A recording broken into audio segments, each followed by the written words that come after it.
Então, só para finalizar aqui, nesse procedimento de emergência, só explicando o que significa sismo, né? Sismo é a mesma coisa que sinistro, é algo inesperado, né? Quando acontece algum sinistro, algum acidente, que é algo que não está dentro do previsto.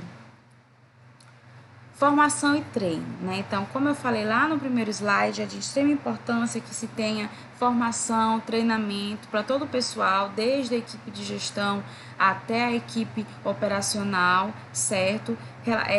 Para que, né, esses programas, para que essa política seja implementada e seja executada, né, de maneira adequada em relação à higiene, saúde e segurança do trabalho, tá? Então, todos esses colaboradores, eles têm que ter essa formação, têm que ter esse treinamento da importância da higiene e segurança do trabalho, né, da importância de se conhecer os riscos, da utilização dos equipamentos de proteção individuais, né, enfim.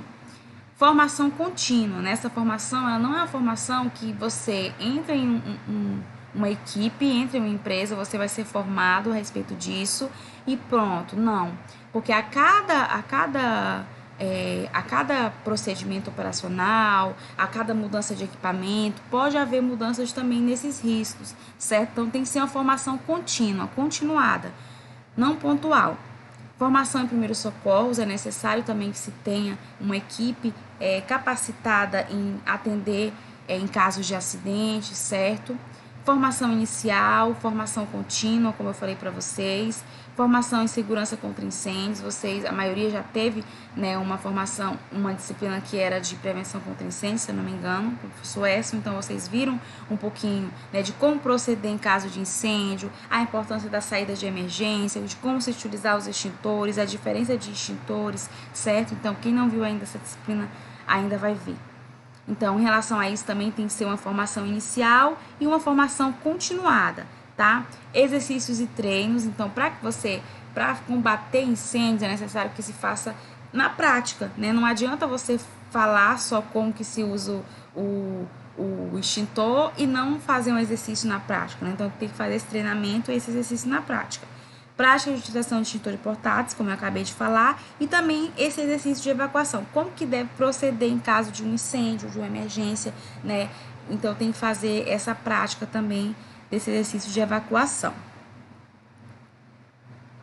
Bom, então agora vocês, né, irão fazer essa atividade, lembrando que essa atividade a gente fará só após, né, a minha explicação, a nossa interação na nossa aula, certo? Eu sei que algumas pessoas conseguem assistir as videoaulas antes e já querem fazer a atividade, mas eu vou tirar as dúvidas na hora da aula, né? Então eu vou explicar novamente, a gente vai ter essa interação, vocês poderão tirar as dúvidas e nós faremos essa atividade, tá? Então, como eu falei para vocês vão pegar o slide 7, vou voltar aqui no slide 7. Aqui a gente tem alguns tipos de atividade, alguns tipos de trabalho com algumas ferramentas, com máquinas, em relação à iluminação, ruído, enfim.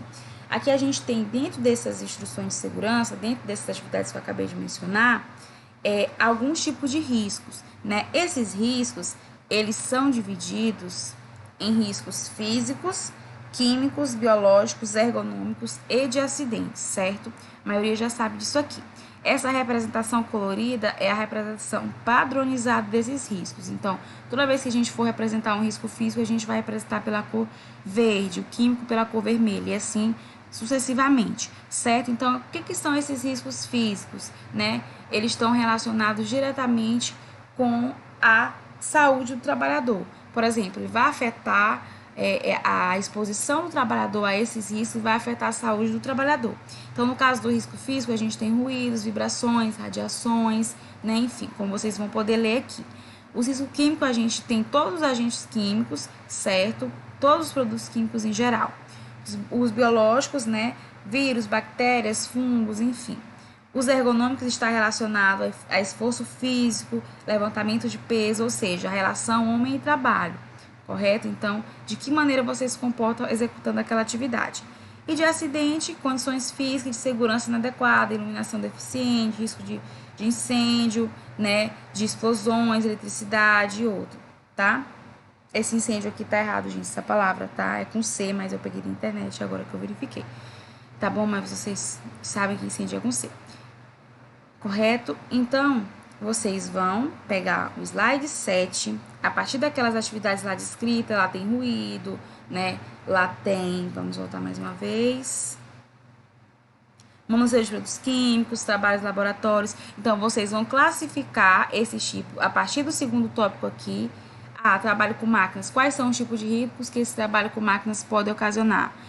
Se essa máquina tiver ruído, né, então risco físico, né, ou então risco de acidente, porque trabalhar com máquina sempre tem um risco de acidente. Pode ser 1 ou 2 riscos, de acordo com o que vocês conseguirem identificar, não se preocupe com a quantidade. Iluminação, né, se tiver pouca iluminação, pode ocasionar o quê? Qual é o tipo de risco?